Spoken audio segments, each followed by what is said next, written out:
So we understand that the structure of the series is going to change a little bit in the final 2 episodes, and it's going to be less procedural. Will we see that going into season 3? No. And I think if we had gotten perhaps naively, we were really building the season towards 22 episodes, and with this sort of optimism of let's just plan on it and hope it happens. And then when we got a back 6 rather than a back 9, it really we had 9 episodes worth of story to tell, and rather than smartly thinning it out, we decided let's put it all in. And we kind of ran out of space, which is why in those last 2 we just pulled out the A story and created more space to try to get in everything that we wanted to. So it was more of necessity than an actual game changer kind of thing you were trying to do. I think as a general thing, someday, knock on wood, if we're ever available for syndication, that we will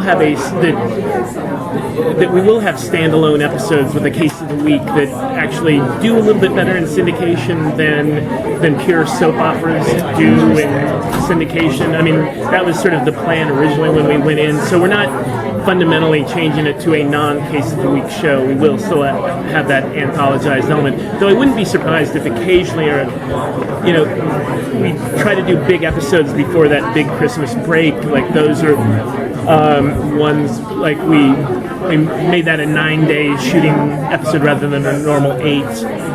And our season finale, we did 10 days. Our season finale is enormous for us. We kind of socked away money all year so we could have a huge season finale. And we felt like last year's season finale was big, and this year's dwarfs it. It's as close to an action movie as we can afford to do on the show. But I guess what I was going to say is, I wouldn't be surprised in the future if our season finales don't have a case of the week. There's just so much coming at us, and I even felt like I was really proud of last year's season finale, and yet people are so anxious to get all those answers that it feels like the murder case of the week kind of slowed it down. So I would say that that most of our episodes that aside from season finales, I think will be case of the weeks. The show shares a lot of DNA with Veronica Mars, but what does having that supernatural element let you do that you couldn't do before? What does it bring to the table for you? Well, it allows for a lot more action.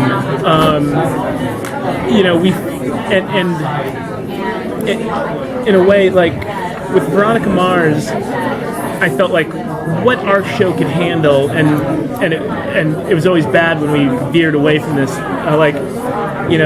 One big case involving death a year, and then for Veronica Mars, like the perfect case was like, my boyfriend took dirty pictures of me. I'm gonna, please help me get them back. That was the size of something where a teen girl, private eye, that felt like and then one big murder case, and that's what you could buy.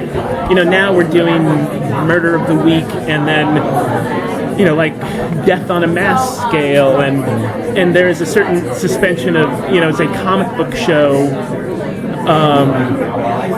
There is a little more suspension of disbelief. Even looking at,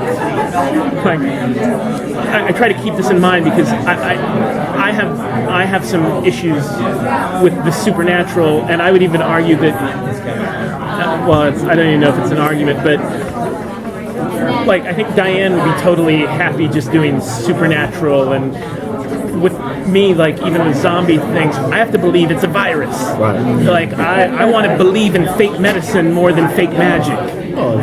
Because when I'm dealing with fake magic, I always think, well, then someone casts a spell and we get out of our problem. So I have a tough time. I don't know why fake science makes me happier than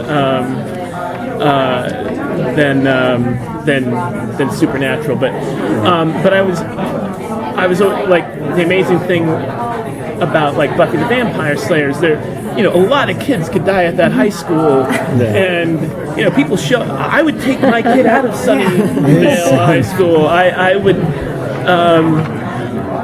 but Supernatural allows for a little bit of that. We'll just keep sending our kid to Hellmouth High School, and so I've tried it. For me as a writer, I've had to sort of embrace that. We can get bigger, and it does create interesting, like, conversations with actors a lot of the time. And I'm talking about tone of a show, and it's like there's some shows in which a death, like, people would understandably be reeling for a year from the death that, like Liv loses a boyfriend in season 1. How long can you grieve in the tone of one show? It's, like, if it were a show like The Affair, like, that could weigh you down for 3 years of your life, and you could play the pathos of that, and it's understandable. We are a poppy popcorn, yeah, it's a bummer, and so, like, an actor on the show killed somebody for the first time, and how much should that weigh on them? How much should they carry that into the next episode? And we're trying to be a pretty fun show, and so debating that emotional reality versus the tone of the show is a ongoing conversation. And I mention this only because when you ask me the difference between writing Veronica Mars and writing iZombie, I think part of it is me even having to get my head around people die on zombie shows, and we're not the Returned, that's not the show we're trying to do. It's great for the shows that are, and there's no right or wrong answer other than being true to the tone of your show. You've had quite a bit of social media banter with Rob Thomas. I mean, when did that kind of start, and how did that evolve into having him on the show? I remember it did not matter that much that I shared a name with Rob Thomas. Like, I was aware of it when he was in Matchbox 20. I was certainly aware of it, and I heard his name. When he did Smooth with Santana, that changed both our lives. One of the funniest moments, and this sounds, I know I'm going to sound like I'm like the creator of Entourage, but I stayed in the Hard Rock Hotel on Millennium Eve, 1999, and unknown to me was that Santana was playing that night, which I didn't have tickets. It wouldn't have meant that much, except that my phone, every time I put my phone down, it would ring again with people. Hello? Oh my God, are you playing tonight? Just people. So yeah, my life became a little different after that. Or showing up, like checking into hotels. Hi, I'm Rob Thomas, and having the person go, but I got the head of 20th Century Fox when I had a deal there. Went to a wedding and came back with a signed cocktail napkin in which he had written, "To the other Rob Thomas, when people come up to you and tell you your band sucks, it's all yours." Signed the fake Rob Thomas. So that's the first time I heard directly from him. And then, it's so much. I would like to say that he gets my stuff all the time. The truth is, I get a ton of his stuff and so we developed a little bit of an occasional chit-chat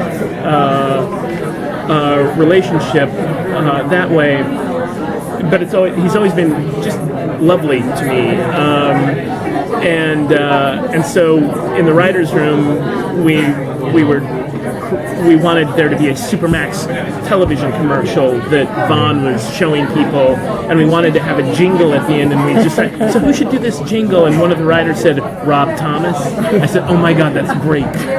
And then we continued to riff and said, well, there's going to be a Max Rager launch party. Rob Thomas should play that too. and I just direct messaged Rob on Twitter, and I heard back from him in the hour.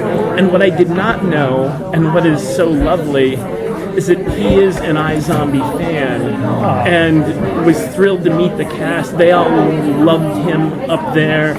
And when we sent him the script, he emailed me and he said, "Listen, I don't want to spoil the season for me. Is there any way I can watch the rest of the episodes so I can see them without being spoiled?" We haven't even cut those yet. I'm sorry, but he was really bummed that if he read that finale script, he was going to know the ending before getting to see like 15, 16, 17.